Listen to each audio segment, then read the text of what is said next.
From Pacifica, this is Democracy Now! If they had protection inside, the results would have been far better. This is a dispute that will always exist, I suspect. But if they had some kind of a protection inside the temple, maybe it could have been a very much different situation. President Trump calls for the arming of houses of worship following Saturday's massacre at a Pittsburgh synagogue that left 11 Jewish worshipers dead.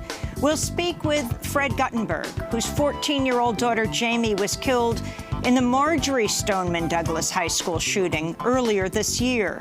Then, as President Trump ratchets up his attacks on immigrants and the media ahead of the midterm elections, we speak to longtime journalist Alan Nairn. The midterms are the chance to stop fascism before it starts. There are many good Democratic candidates who will represent a breakthrough for social justice, but there are also bad ones who've been complicit in war crimes. But in this emergency, you have to back them anyway.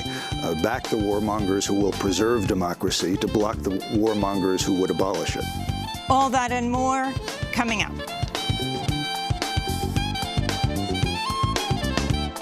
Welcome to Democracy Now!, democracynow.org, The War and Peace Report. I'm Amy Goodman. Funeral services are continuing to be held for the victims of Saturday's mass shooting at Pittsburgh's Tree of Life Synagogue, where 11 Jewish worshippers were shot and killed in what's been described as the deadliest anti-Semitic attack in U.S. history. Services were held Wednesday for Joyce Feinberg, Melvin Wax, and Irving Younger. More funerals are planned in the coming days. The Pennsylvania man accused of killing the 11 worshippers was indicted Wednesday on 44 counts, including murder and hate crimes. Robert Bowers has a history of posting anti-Semitic and xenophobic content. Just before the shooting rampage, he wrote on a far-right social media site, "Highest likes to bring invaders in that kill our people. I can't sit by and watch my people get slaughtered. Screw your optics, I'm going in." Highest, formerly known as the Hebrew Immigrant Aid Society, is a nonprofit providing assistance to refugees. Meanwhile, President Trump attacked the media again following major protests in Pittsburgh during his visit to the synagogue Wednesday. Trump tweeted, "Melania and I were treated very nicely yesterday in Pittsburgh. The office of the president was shown great respect on a very sad and solemn day. We were treated so warmly. Small protest was not seen by us. Stage far away. The fake news stories were just the opposite. Disgraceful," he tweeted. Reports estimate several thousand protesters turned out to protest Trump's visit. Many local leaders also publicly opposed the visit. On Wednesday night, protesters gathered at the University of Pittsburgh to rally against hate and gun violence. In Kentucky, the white man accused of shooting and killing 2 African-American customers at a grocery store Wednesday was indicted on murder charges. Before the deadly shooting last week, Gregory Bush was captured on a surveillance camera trying to force open the doors of a predominantly black church, the First Baptist Church of Jeffersontown, before turning his attention to a nearby Kroger supermarket, where he opened fire and killed Maurice Stollard and Vicki Lee Jones. Bush has a history of making racist slurs and has a long rap sheet of misdemeanor charges, including domestic violence, menacing, and making terroristic threats. President Trump said Wednesday he may send as many as 15,000 troops to the U.S.-Mexico border as he doubled down on threats to the Central American migrant caravan, which has become a major flashpoint in the lead-up to the midterm elections. The number would exceed that of U.S. forces in Afghanistan, almost triple the number of troops in Iraq. On Monday, White House Press Secretary Sarah Huckabee Sanders was asked if troops at the border would adhere to posse comitatus, meaning armed forces cannot be used in a domestic police role. She refused to give a definitive answer. This is Trump speaking to reporters Wednesday. As far as the caravan is concerned, our military is out. We have about 5,008. We'll go up to anywhere between 10 and 15,000 military personnel on top of Border Patrol, ICE, and everybody else at the border. Nobody's coming in. We're not allowing people to come in. If you look at what happened in Mexico 2 days ago, with the roughness of these people. Trump is also doubling down on his recent claims he could circumvent the 14th Amendment to the Constitution and end birthright citizenship through executive order, a move legal experts say is blatantly unconstitutional. On Wednesday, Trump attacked outgoing House Speaker Paul Ryan, a Republican, for saying Trump could not end birthright citizenship, with the president tweeting Paul Ryan should be focusing on holding the majority rather than giving his opinions on birthright citizenship, something he knows nothing about, the president said. Meanwhile, President Trump tweeted an explicitly racist anti-immigrant ad Wednesday, less than a week before the midterm elections. The new ad features a Mexican man who was convicted of killing 2 California deputies earlier this year.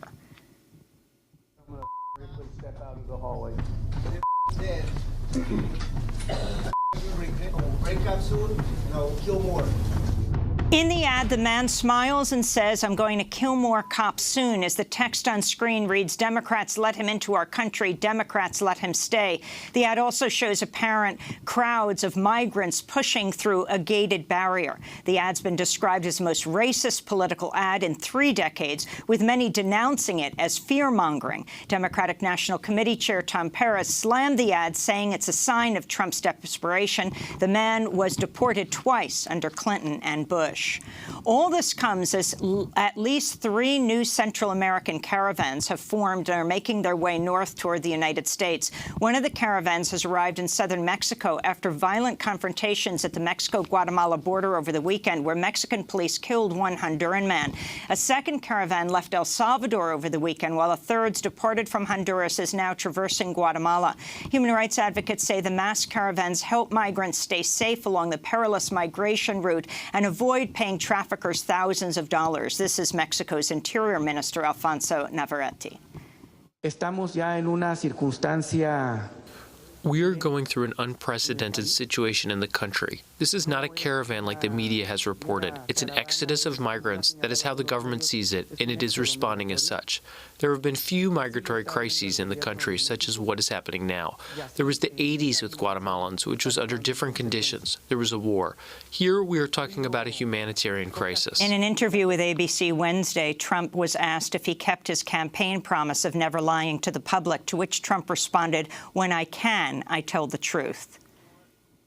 I mean, I do try. I think you try, too. You say things about me that are not necessarily correct. I do try, and I always want to tell the truth. When I can, I tell the truth. In the interview, Trump also addressed the size of the Central American caravans, saying, quote, "You have caravans coming up that look a lot larger than it's reported. Actually, I'm pretty good at estimating crowd size," he said. In fact, Trump has not proven to be very good at estimating crowd size, at least not for his own inauguration, which he claimed 1.5 million people attended. In fact, experts say the crowd was significantly smaller, more than half as small. In North Dakota, the Native American Spirit Lake tribe is suing to stop the state's new voter ID law before next Tuesday's election. The law requires voters to show identification demonstrating a residential street address, which many say disproportionately disenfranchises Native communities. In more election news, judges on a circuit court of appeals have ordered Ohio to allow voters who were purged from the rolls for not voting over a 6-year period cast provisional ballots in next week's election. Slain Saudi journalist Jamal Khashoggi was strangled as soon as he entered the Saudi consulate in Istanbul before being dismembered and his body destroyed. That's according to the official statement from Istanbul's chief prosecutor. Turkish authorities are reportedly also investigating the possibility that Khashoggi's body was destroyed with acid after it was dismembered. Washington Post columnist Khashoggi entered the Saudi consulate October 2nd to obtain documents for his upcoming marriage, but was never seen again. Saudi Arabia admitted last week Khashoggi was murdered in a premeditated act, but has denied involvement of the Saudi royal family. Turkey maintains Saudi officials have information on those responsible for the murder and the whereabouts of Khashoggi's remains. Meanwhile, UN Human Rights Chief Michelle Bachelet called Tuesday for an international role in the investigation, quote, free of any appearance of political considerations. On Wednesday, Switzerland announced it's suspending arms exports to Saudi Arabia over Khashoggi's killing. This comes amid mounting calls for a ceasefire in the U.S.-backed Saudi-led war in Yemen, which is described as the world's worst humanitarian crisis. Secretary of State Mike Pompeo called for a ceasefire Tuesday night. British Prime Minister Theresa May expressed support for de-escalation in Yemen while speaking to the British Parliament Wednesday, but stopped short of backing a full ceasefire. The U.S. and Britain are the largest military backers of Saudi Arabia. The United Nations Security Council voted Wednesday to extend the mandate of MINURSO, the UN peacekeeping mission in Western Sahara, a territory in northwestern Africa that's been occupied by Morocco since 1975. Thousands of Western Sahara's indigenous people, the Sahrawi, have since been tortured, imprisoned, killed, and disappeared while resisting the Moroccan occupation. Wednesday's UN vote comes ahead of negotiations scheduled for December between Morocco and the Sahrawi Liberation Movement known as Polisario Front, along with Algeria and Mauritania.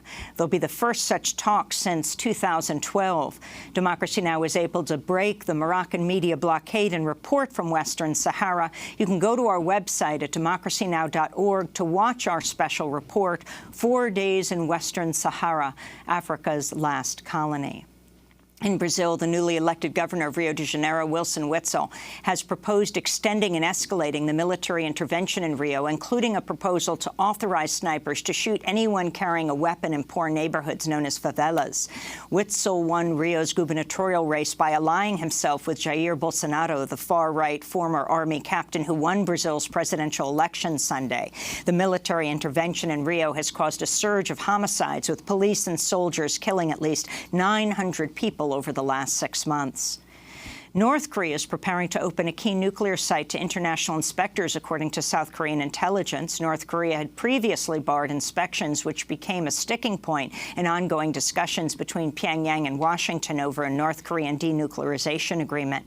This comes as the inter-Korean military agreement goes into effect today, banning all hostile activities between the two Koreas. South Korean Defense Minister Jung Kyung-do and Defense Secretary James Mattis also said Wednesday the U.S. and South Korea are considering canceling joint military exercises after a meeting at the Pentagon on Wednesday.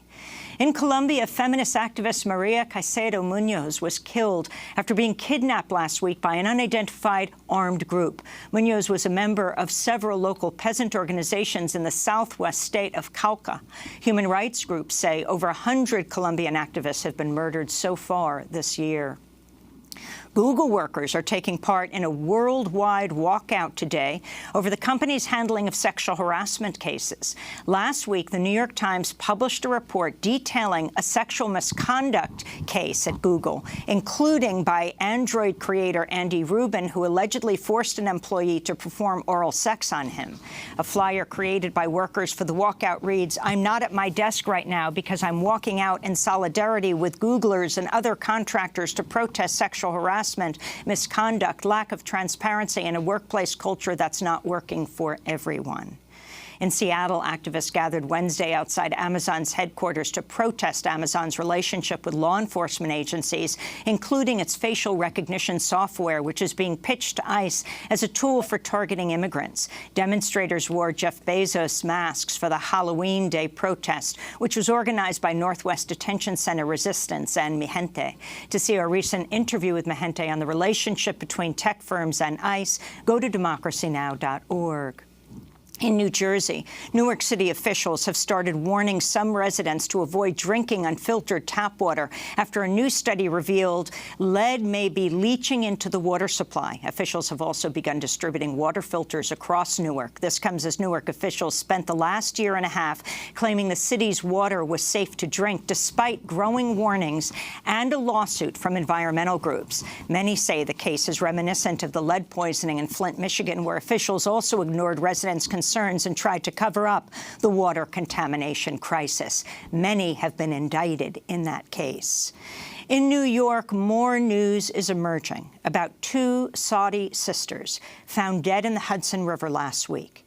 16-year-old Tala Faria and 22-year-old Rotana, her sister, were found on October 24th, their waists and ankles duct taped together, though police say no obvious signs of trauma were found.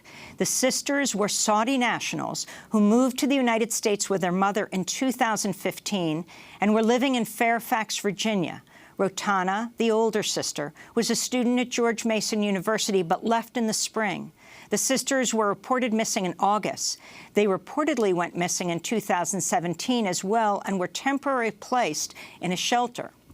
The AP reports the sister's mother informed police that she had received a call from the Saudi embassy ordering the family to leave the U.S. because her daughters had applied for political asylum. They were found dead soon after. And in Washington, D.C., the National Archives has released a set of documents from the Watergate scandal, including new information relating to the indictment against President Richard Nixon. The documents were released after a lawsuit requested they be made public, citing their relevance for Special Counsel Robert Mueller if he decides to issue a report to Congress as part of the ongoing probe into whether the Trump campaign colluded with alleged Russian meddling in the 2016 elections. And those are some of the headlines. This is Democracy Now!, democracynow.org, The War and Peace Report. I'm Amy Goodman. And I'm Nermeen Sheikh. Welcome to our listeners and viewers around the country and around the world. We begin today's show looking at gun violence in the U.S. less than a week after a gunman entered Pittsburgh's Tree of Life synagogue on Saturday, shooting and killing 11 Jewish worshippers. The massacre has been described as the deadliest anti-Semitic attack in American history. Funeral services were held Wednesday for 3 of the victims, Joyce Feinberg, Irving Younger, and Melvin Wax. More funerals are planned in the coming days. The Pennsylvania man accused of the mass killings was indicted Wednesday on 44 counts, including murder and hate crimes. Robert Bowers has a history of posting anti-Semitic and xenophobic content.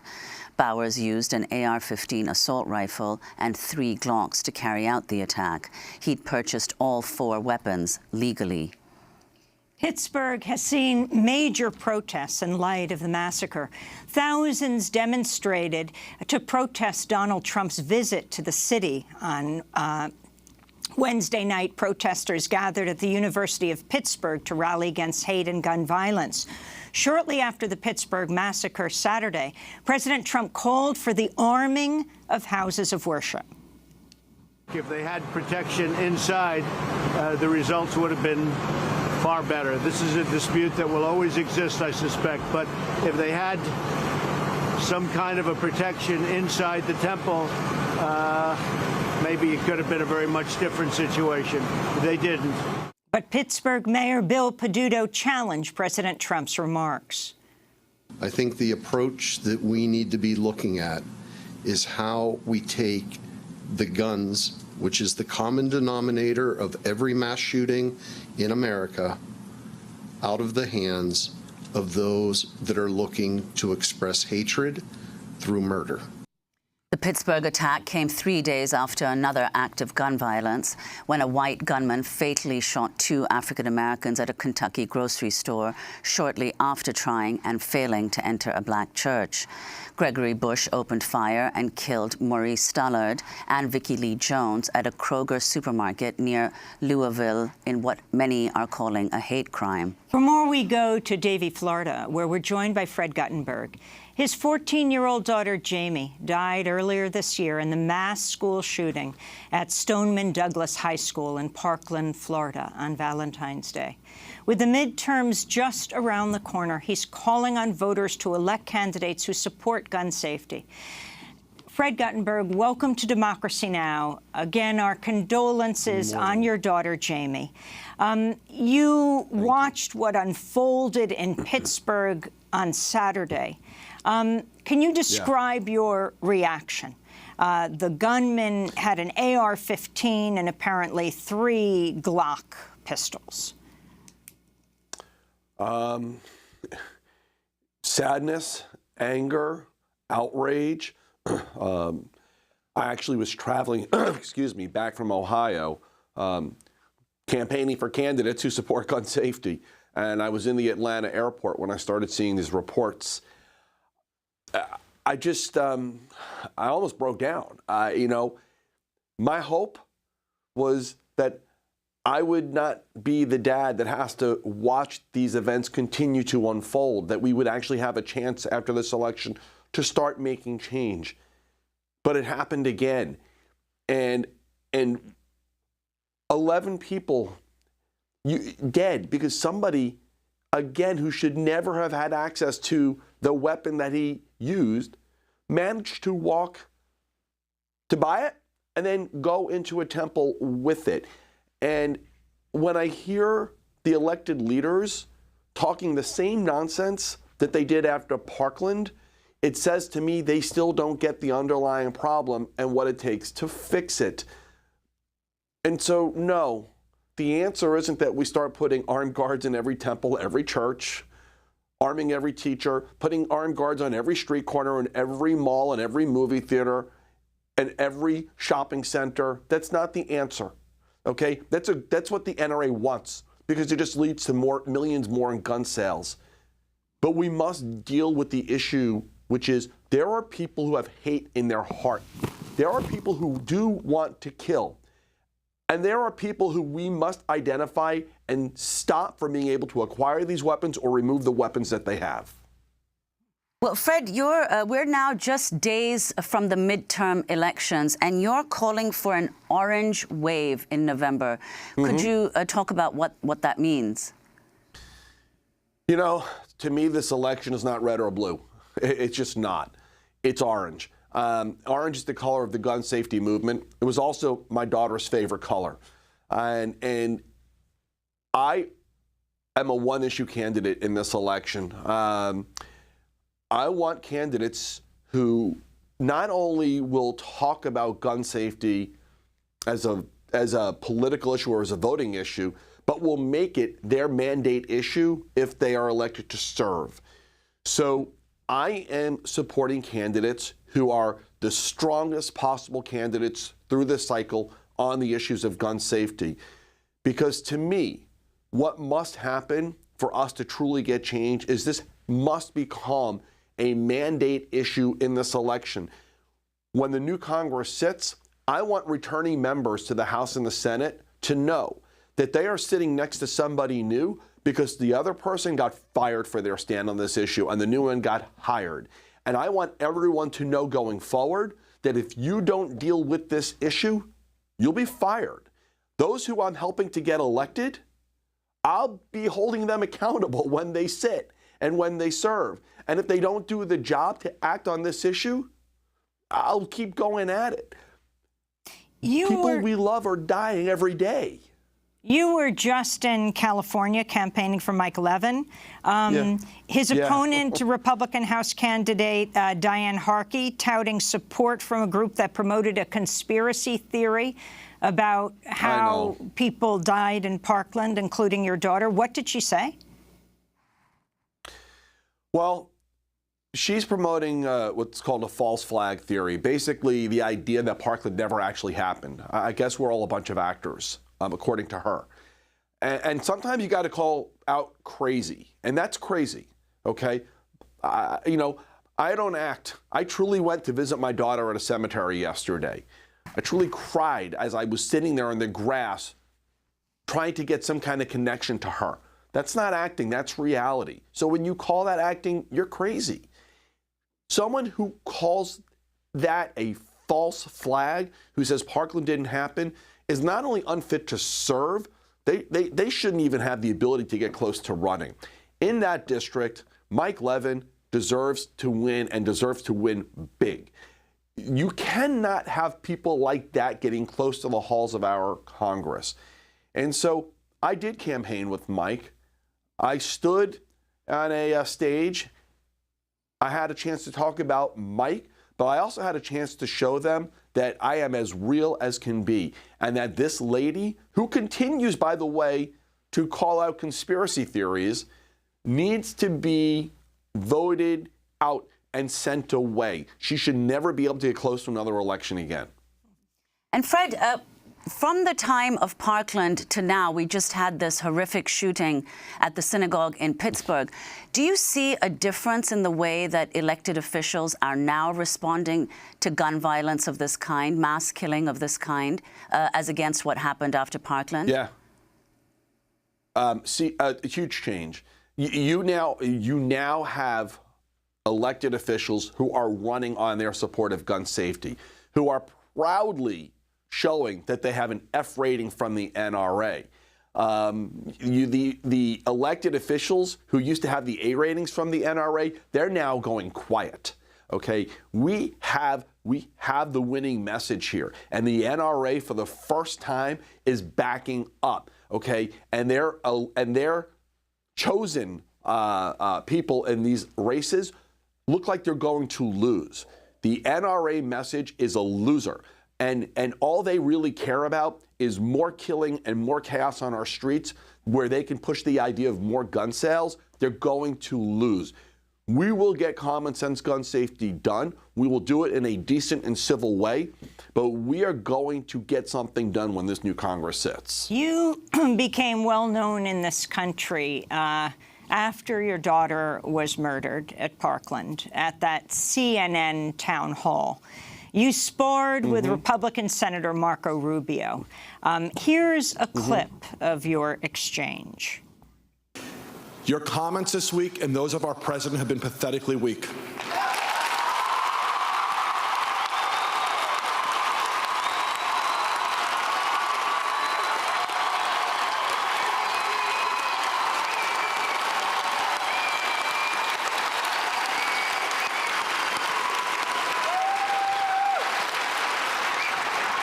So, you and I are now eye to eye, because I want to like you.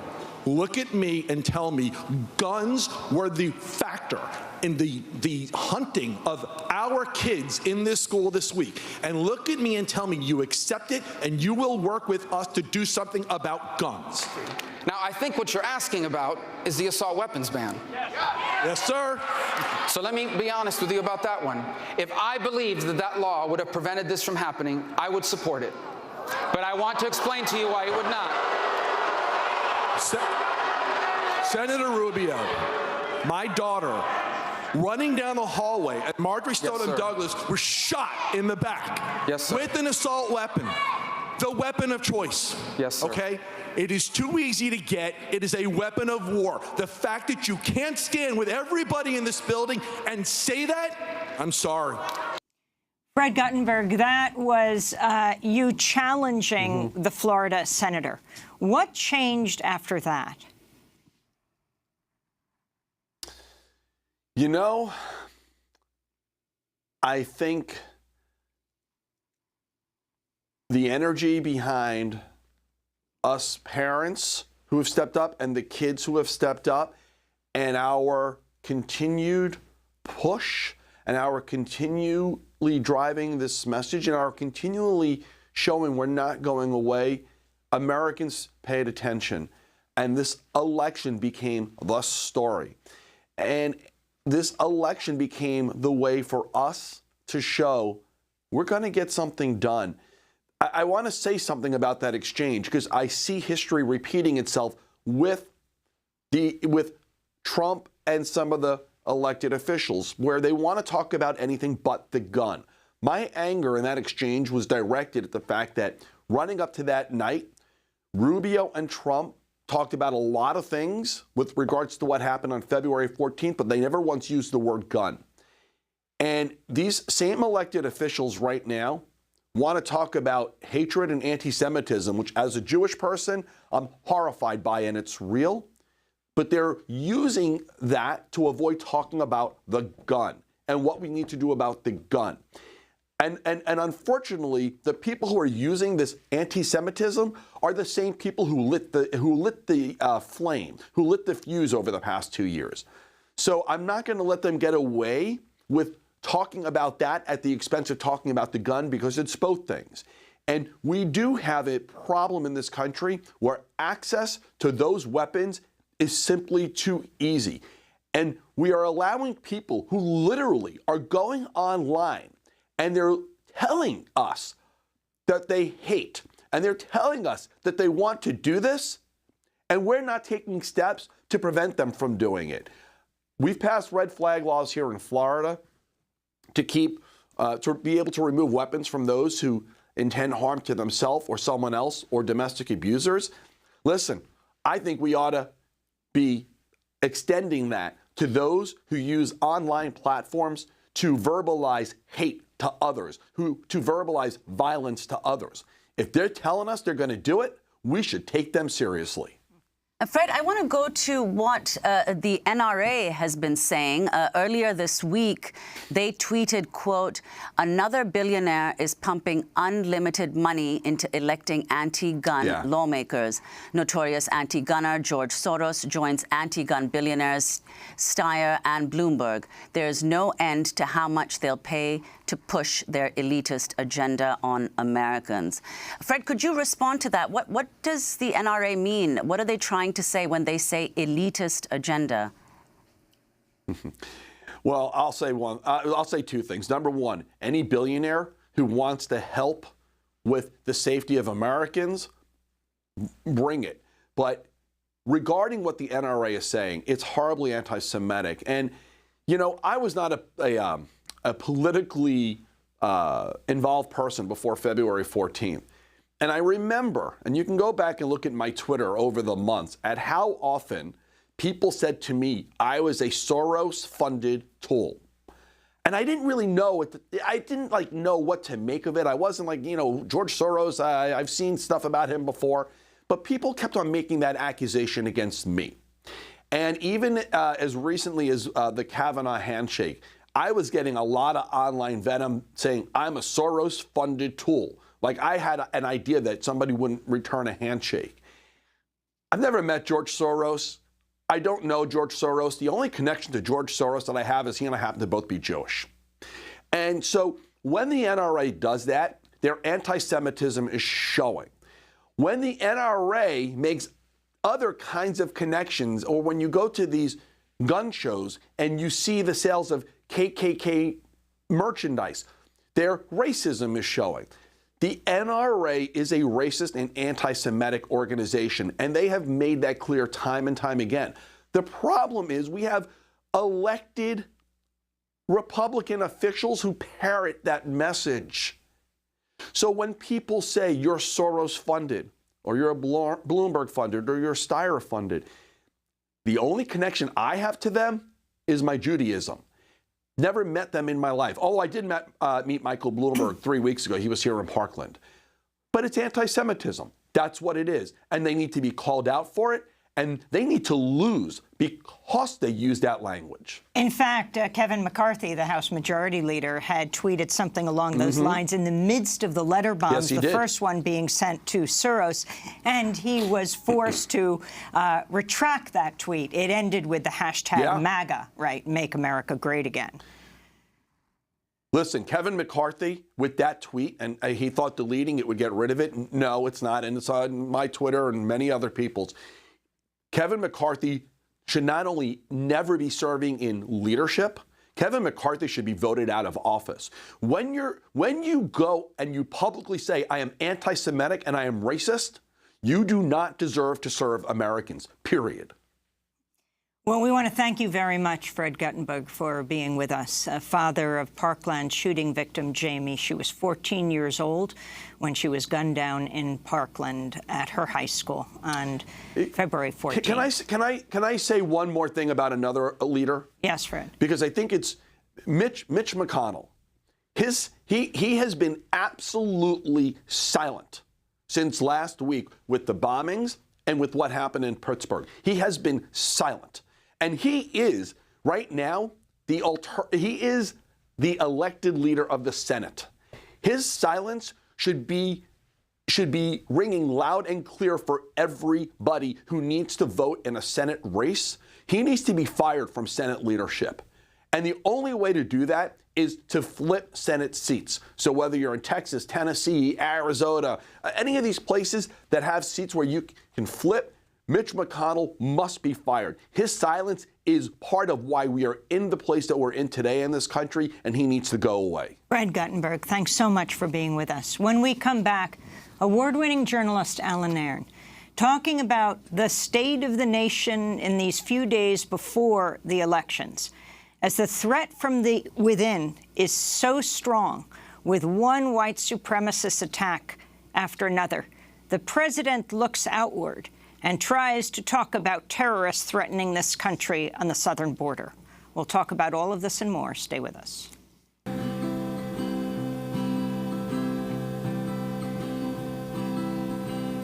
We're searching for something that was lost, and centuries all have covered up.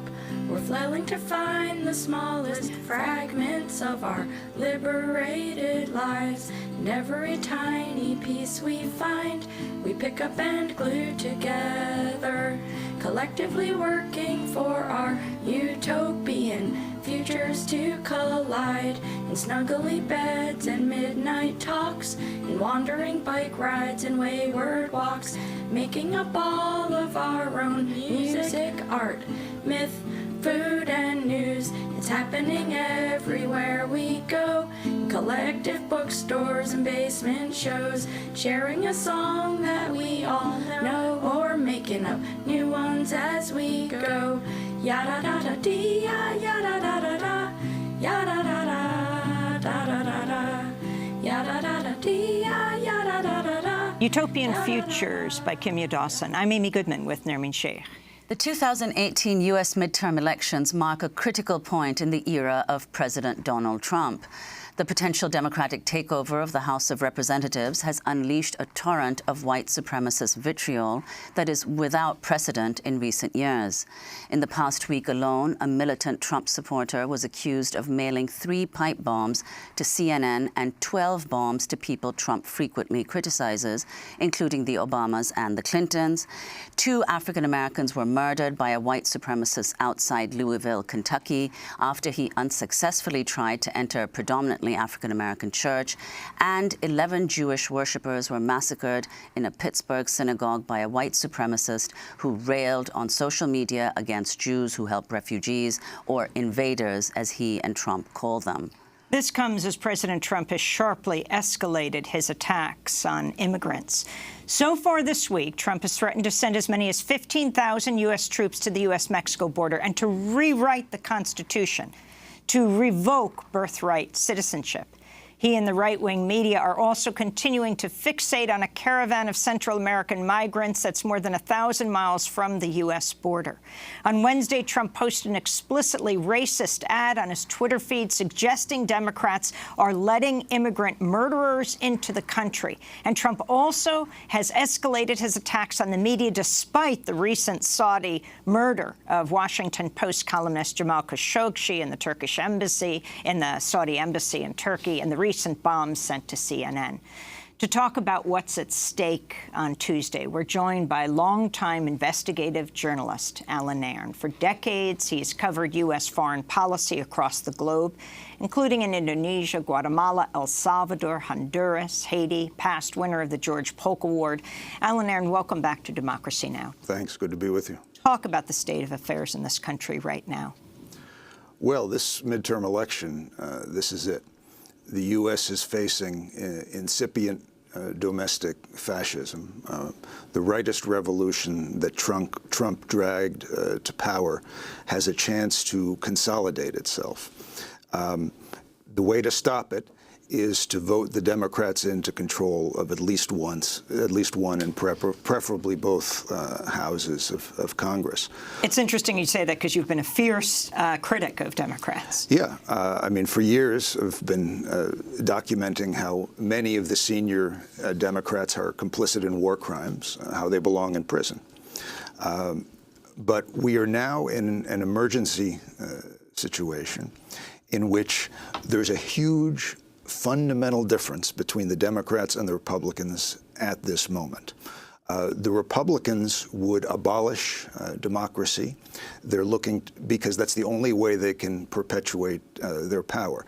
They have a minority of the votes. They have to rig the system so they can stay in power as their minority of votes diminishes over time. The Democrats, their interest is in maintaining, even expanding democracy, because that will help bring them to power.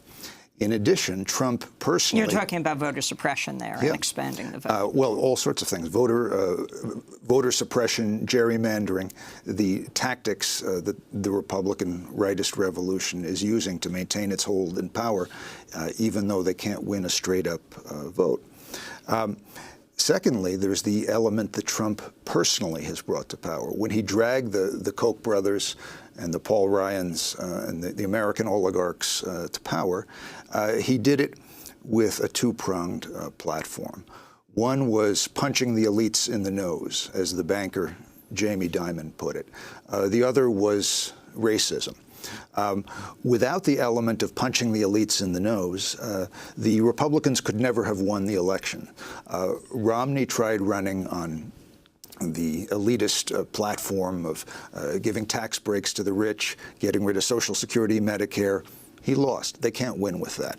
But Trump presented himself as someone who, A, will support social justice, and who, B, had the capacity to unleash the beast within white America. And so he dragged the American rich into power. They came with a pre-programmed plan to make an even more massive shift of government resources and taxpayers' money to the richest people in the country. You know, there are just 3 individuals now whose wealth is equal to that of the bottom 50% of the American population. I mean, it's already insane, but the Republican core value is to make it worse. And secondly, he did it by unleashing these fascistic forces in the American population, in the American grassroots. And there are many good Democratic candidates in this election, people who in one way or another will represent a breakthrough for social justice, who all have essentially pledged to support Social Security, Medicare, Obamacare, Medicaid, when the Republicans would abolish it. But also, many of these, or a substantial number of these Democrats, are arguably war criminals. Not as big as the war criminals on the Republican side, but still war criminals. And they belong in prison. But we are facing such a crisis in this country at this moment that you have to use your head. You have to be tactical. You have to, at this moment, vote in the warmongers who will preserve democracy to block the warmongers who would abolish it. And then the day after the election, go back to the deeper work of creating real, better, more constructive political alternatives, and also helping the base of the Democratic Party take back the party from the consultants, from the rich donors. But that's for the day after the election is completed, and maybe the runoffs in Georgia and Mississippi, if they happen, after those are completed. Right now, the task is to stop the incipient fascism that Trump and the rightist revolution represents. And you can't really say that you were working toward an anti-fascist goal if you're not mobilizing for the Democrats right now. That's the urgent reality that we're living. I mean, you've even suggested, Alan, that depending on how things go next week in the midterms, that there could be a far more progressive left government in power in just a few years in the U.S. Could you explain why you think that is? Yeah, I think it's because of the collapse of the American middle class. It was the collapse of that American middle class, heavily linked to neoliberal policies, that made Sanders and Trump the 2 most dynamic candidates in the 2016 election. They were the only 2 that recognized the reality that the American middle class, the prosperous working class, had been gutted. Everyone else, Clinton, all the other Republican candidates, were talking fantasy, trying to believe that this hadn't happened. So those 2 emerged very strongly. Now, their solutions were opposite. Sanders was talking about constructive solutions.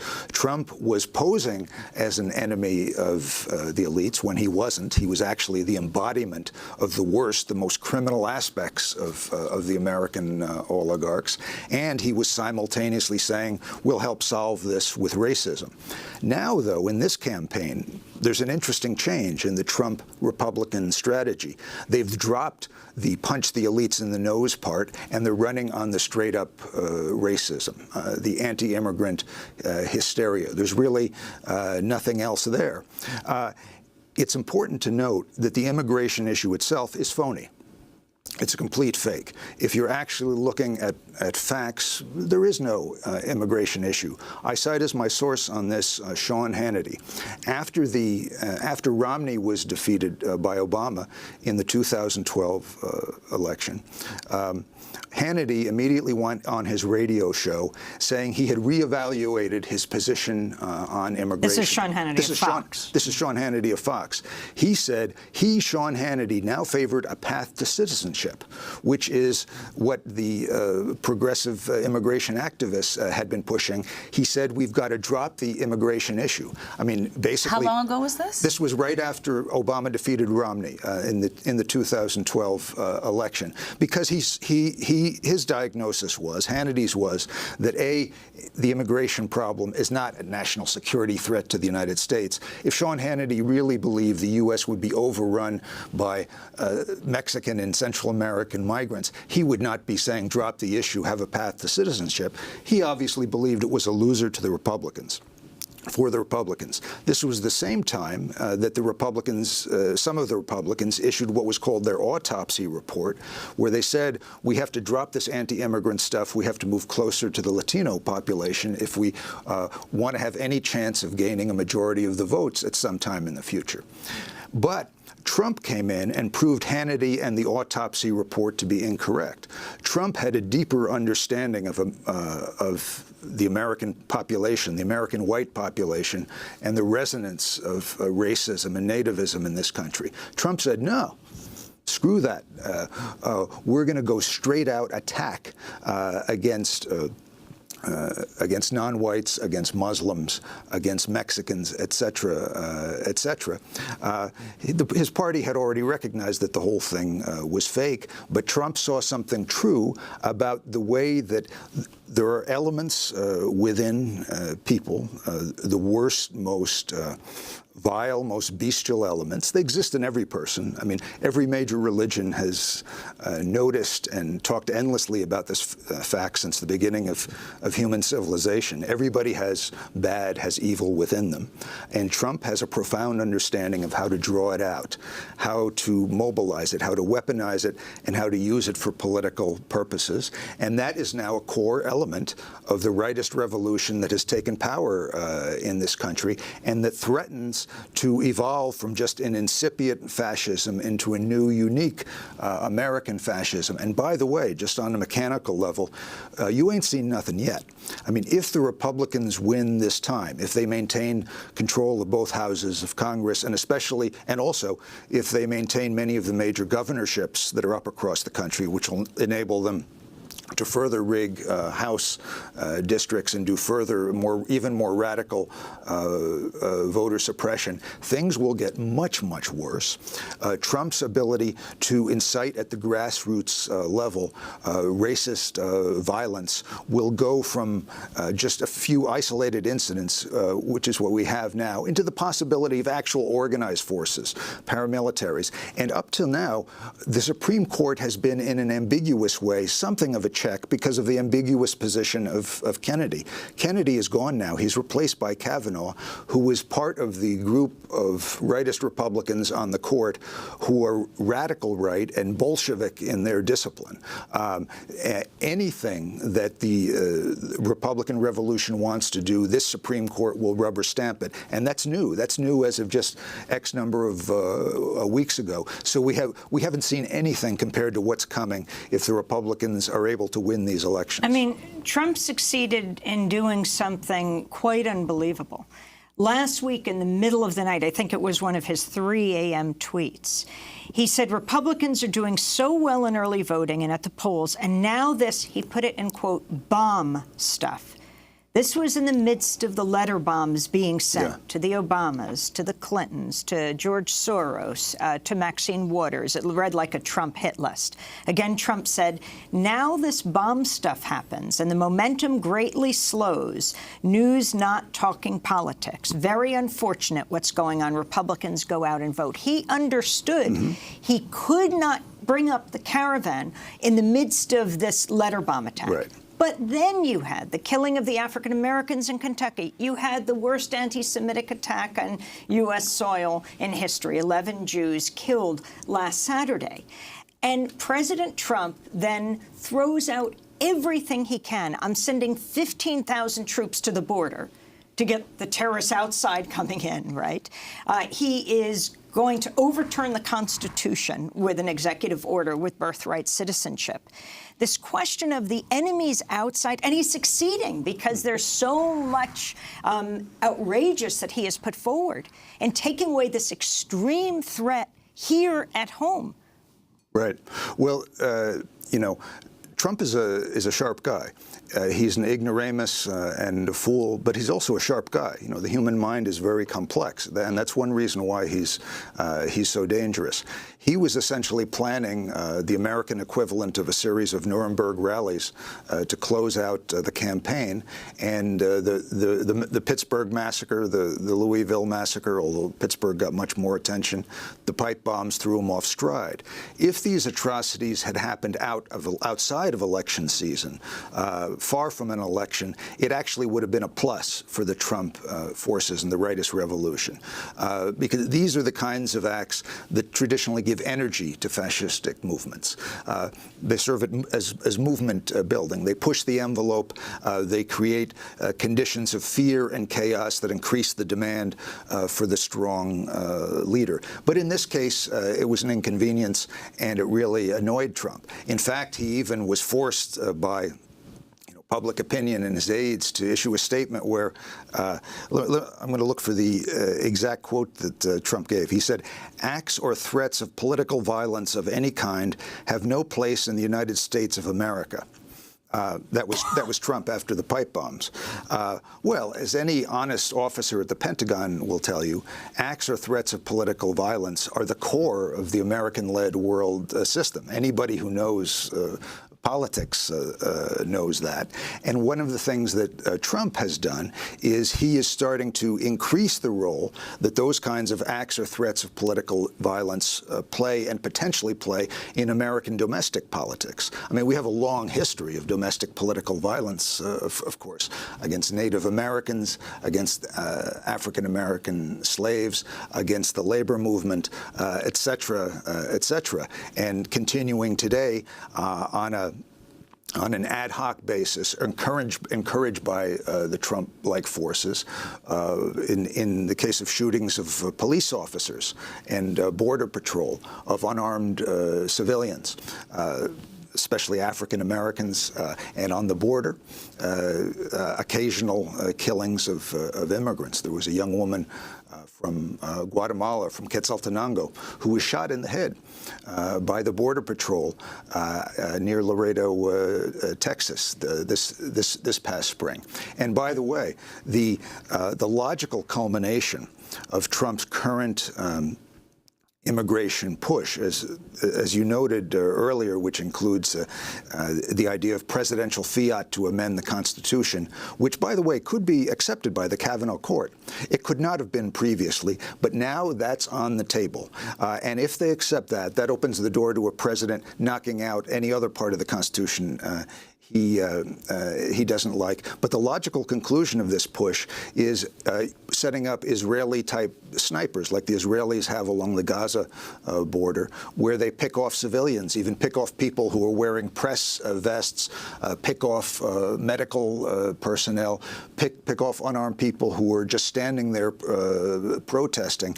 That's, if you look at Fox News and their demand, their pressure for actually opening fire on the border, that's the logical next step if the Republicans win. If the Democrats are able to get at least one House, that will be some significant constraint on Trump's freedom of action. We're going to break and then come back to this discussion. Interesting in President Trump's series of 8 states, 11 rallies before the midterms. He's been told not to come to Arizona or Nevada to help the Republican candidates. They are deeply concerned about what his message will mean, that it could sink them. Alan Nairn, award-winning investigative journalist. We'll be back with him in 30 seconds.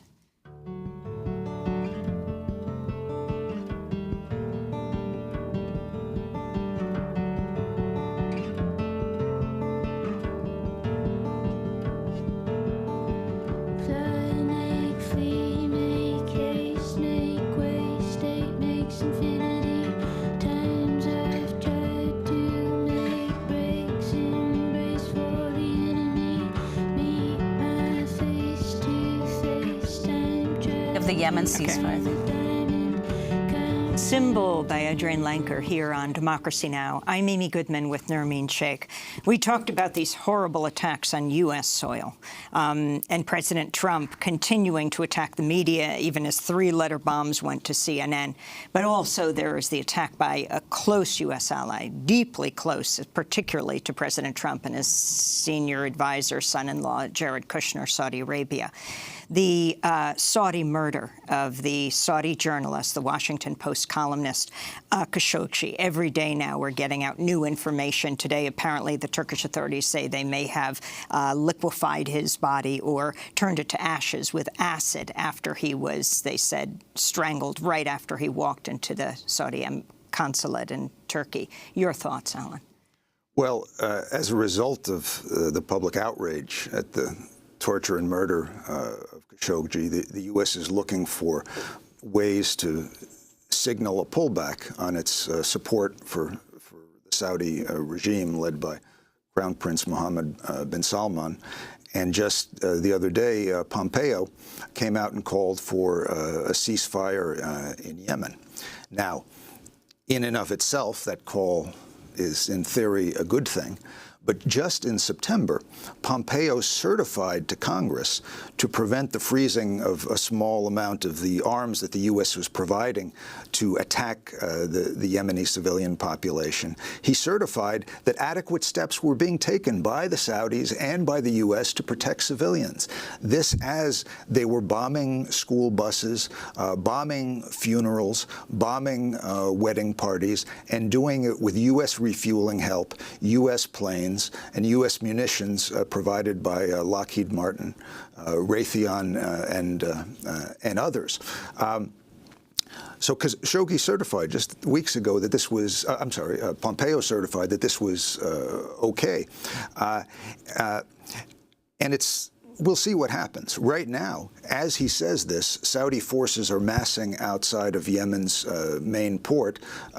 Some there fear for another attack on the city to try to cut off and starve the place. This as they have brought millions to the brink of famine and have already killed, by the best recent estimates, perhaps 50,000, perhaps 60 or 70,000 Yemenis, and created one of the most serious outbreaks of cholera in recent world history. And this is all directly chargeable against the U.S. There's some talk about cutting off U.S. arms sales to Saudi Arabia. Well, that's not a matter of policy. That's a criminal matter. These U.S. arms sales and this U.S. refueling and training for Saudi Arabia is a war crime because the U.S. is facilitating attacks on civilian targets in Yemen. George Bush Jr. put it very well. He said, if you arm a terrorist, you are a terrorist. I agree with Bush Jr. And in this case, the U.S. government is a terrorist. That's the way we should look at the Saudi arms sales. In terms of the murder of Khashoggi itself, the thing that strikes me about it most is that the main reason this exploded into an issue was because there's a tape, apparently. There's a tape of the death room. the final seconds of the victim's life. And there are so many people around the world who've been imagining what happened in that death room when their own loved one was tortured to death by any one of 36 U.S. client states over the years. I personally have wondered about 2 such death rooms, one in Guatemala, where a friend of mine story was she had her hands cut off, another in Indonesia, where Jafar Siddiq Hamza, my friend, had his face sliced off by the authorities who had kidnapped him. And when we found him, his hands were bound behind his back. Imagine if there were tapes of all of those events and they were on TV every day, and we were all forced to watch them. This policy wouldn't last a year. We've got to stop it. But if you want that kind of change, if you want change on something that profound, you've got to stop the dismantling of what democracy we have in this country. You've got to stop the rise of incipient fascism. And to do that tactically, you've got to go out and mobilize for the Democrats. We're going to leave it there, but we'll continue this conversation posted online under WebExes at DemocracyNow.org. I'll be speaking tonight at the Murmur Theater in Brooklyn with Anna Glaser of Broad City. I'm Amy Goodman with Nirmi Shea.